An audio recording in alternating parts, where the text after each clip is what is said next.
So in 2008, we had decided, the camp had decided to start on a new property, and we had had the property donated to us, and there was some money set aside to do some of the infrastructure stuff.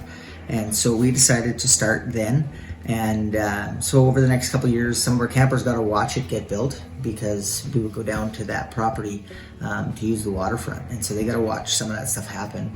And I got to be a part of the building process and that, and also get to run camp while it was happening. And I remember in 2012, moving into that summer, that year had been very interesting. It had been a lot of work just to make sure things were happening, and we kind of pulled the trigger on camp happening down there, so we had to make it happen. And I remember we had that opening senior high.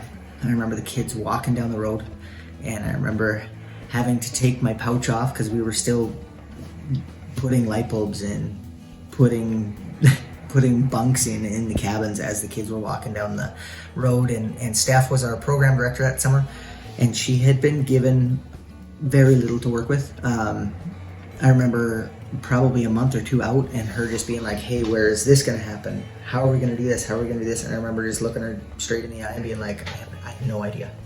We're just trying to be ready. So I'm sorry. And away we go. And I think for all of us that were involved in that first summer, some of our concerns were, how do we do this? We used to know what we did at the old camp, and we want to have the same thing happen. And it was unbelievable to watch these kids walk up, put their bags down, go find a cabin, and then hit the ground running, ready for camp, like they had grown up there. And it was so humbling and such an incredible experience to realize right then and there that all of our planning and all of that stuff didn't make a difference. The Lord had everything in his hands. So I was the program director for the very first summer at the brand new property, and I was still living in Calgary. I was doing post-secondary down there. So during the spring, I would drive up when I would visit family, and I just remember sitting at the table with Jeff and Em trying to hash through things, try and get an idea of maybe what our summer would look like. And then in June, Ryan McGuire was our administrator, and I remember him and I getting down there while Jeff was like frantically working to like get things together for camp, and we just like ripped around the property on the golf cart and tried to like scope out where we were going to do everything and envision like what activities could we actually run, because I mean, we're missing all these things. Like there's no big tab at the climbing gym, we don't have a craft room, there's no like low elements rope course, there's like none of this stuff. And it was just so daunting, because you want to give everyone like a good camp experience, like what they were used to, but also you want to like honor this new property that like God's given us. And so you things aren't going to be the same. So there was this like real profound element of trust of like, hey Lord, you've given us this time and this space and this property for your will, and so you have to show us what you want us to do, otherwise this is gonna be bad.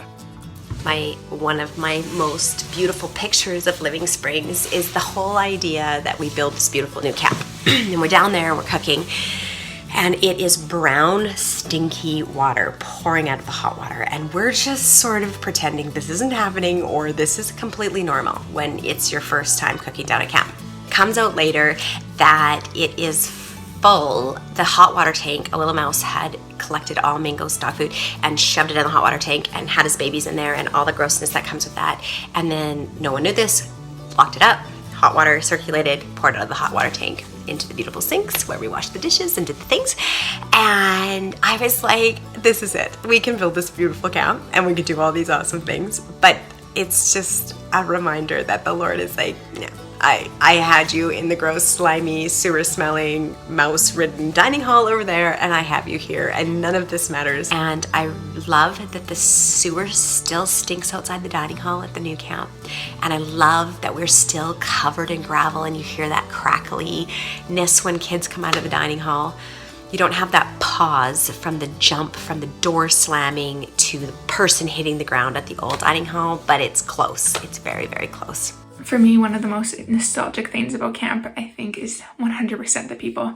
Currently, I'm living in the UK, and I talk about you guys so often, and just the things we've gotten ourselves up to, the games that we play, and even though the games are wild, I feel like it's the people that make them wild, you know, and just seeing the heart of God through the people, worshiping with them, like being up at campfire with you guys, like all of that I feel like is what makes me miss camp the most. I love the place. I love, you know, the smell that you get as you drive into the camp property, but it's the people that get me. It's the people that make me want to go back every summer.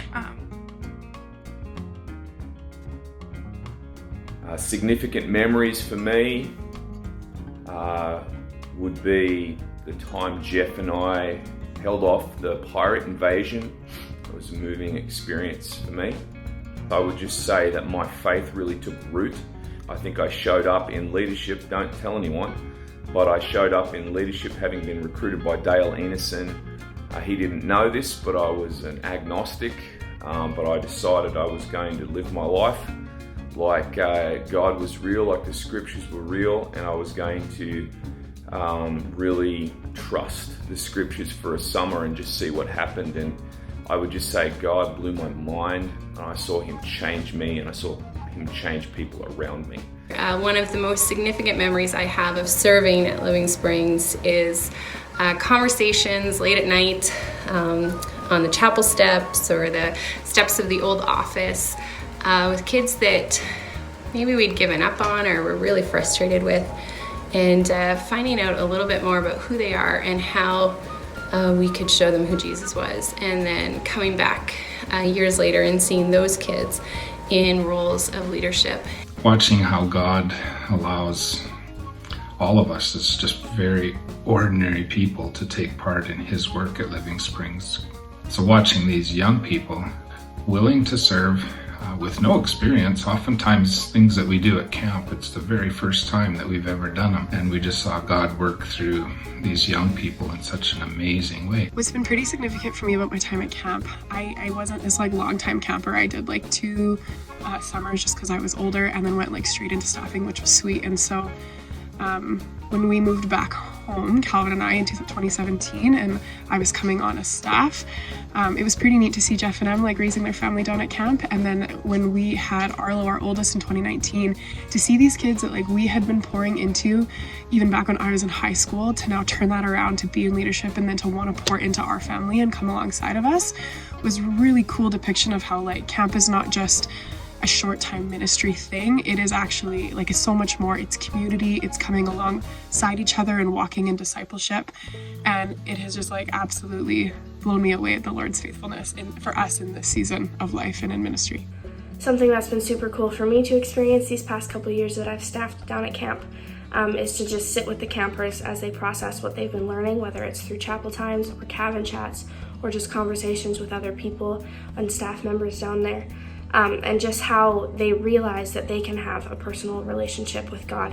And then I've had the opportunity to sit with them as they've asked Jesus to forgive them from their sins, and then come alongside them even after camp as they are doing this journey in their new faith. And yeah, just to come alongside them and pray for them and be there for them has been a super cool experience.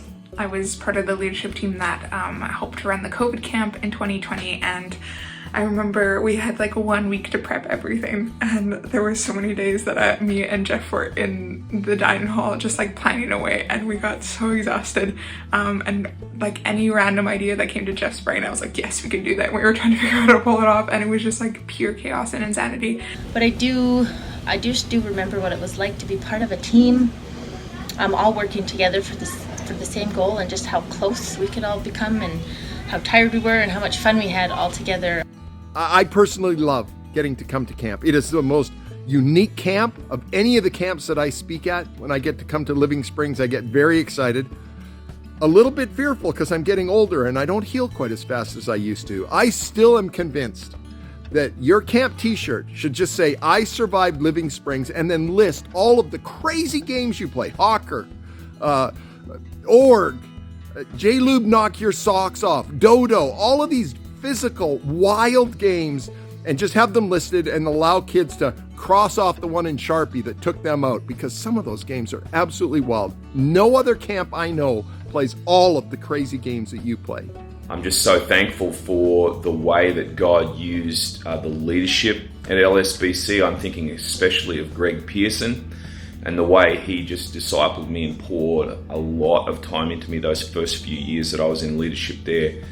And then just learning how to teach, learning how to love, learning how to direct and lead, if I ever did truly learn how to do those things, and being a part of a great team of people who did that with me and who were patient with me.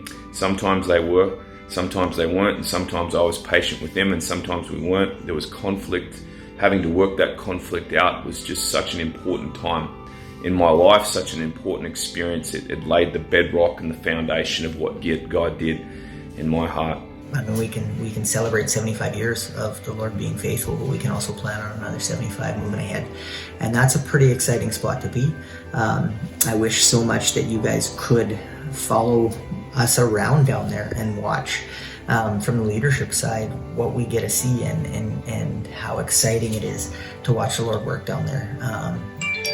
And the changes that we see in these kids and what it means when they respond to the gospel, and to watch some of these kids spend the rest of their life following Jesus. And that for me is one of the things that stands out, and that's what the next generation of camp staff and camp kids get to look towards, is they get to look back at where we've come from and know that that's the foundation that we rest on.